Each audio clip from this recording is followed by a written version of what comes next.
यीशु तोर मयामा मोर दिल हर खोगे, तोर दया होयो कृपयाले मोर जीवन संवरगे। हे यीशु तोर मयामा मोर दिल हर खोगे, संवरगे देहा ताव किरियाले मोर जीवन संवरगे। जब मैं फटकत रहियो अंधियारी डहर मां, तब तोर ज्योति चमकिस मोर जिंदगी के राह मां। टूटे मन ला जोड़ दे हूँ, भर दे हूँ उपकार। हे यीशु मोर राजा तै हस मोर आधार। हे यीशु तोर मयामा मोर दिल हर खोगे, तोर दया होयो कृपयाले मोर जीवन संवरगे। हे यीशु तोर मयामा मोर दिल हर खोगे, संवरगे देहा ताव किरियाले मोर जीवन संवरगे। कलवरी के क्रूस मन तोर प्रेम झलकिस, मोर पाप बर प्रभु तोर लहू बहिस। गावत हाँ महिमा तोर दिन और रात भर, तोर चरण मन पावो शांति मोर प्रभु उद्धार करता।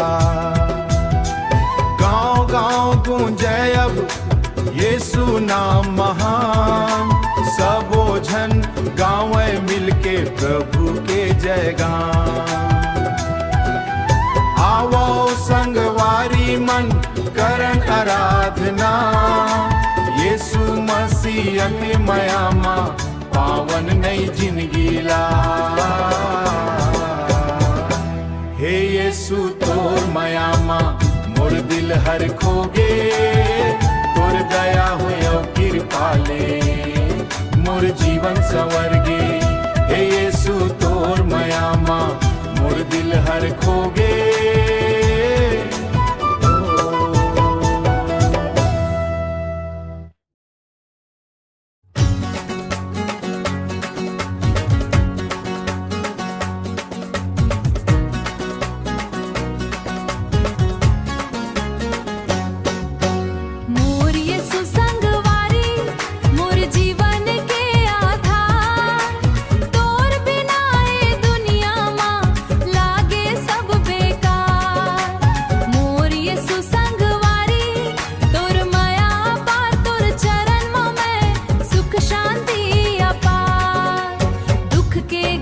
प्रभु तै मोर संग रही थस, आंसू भरे अखिला प्रेम ले पोछस।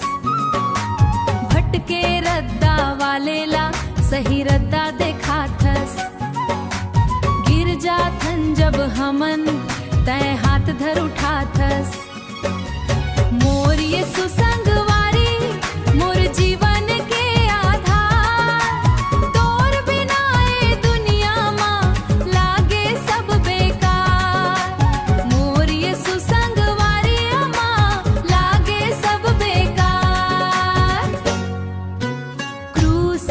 बलिदान ले मोला मुक्ति दिलाएस। पाप औ अंधियारी ले नई जिंदगी देवाएस। गांव गांव गुजे आज तोर महिमा के गान। जय जय यीशु राजा तैच मोर भगवान। जय हो यीशु मसीह के जय हो। धरती औ सरग मां तोर महिमा जय हो। जय हो तारन हार के मोर जीवन भर प्रभु तोर स्तुति जय हो। जय हो यीशु मसीह के जय हो। धरती औ सरग मां तोर महिमा जय हो। जय हो तारन हार के मोर जीवन भर प्रभु तोर भर प्रभु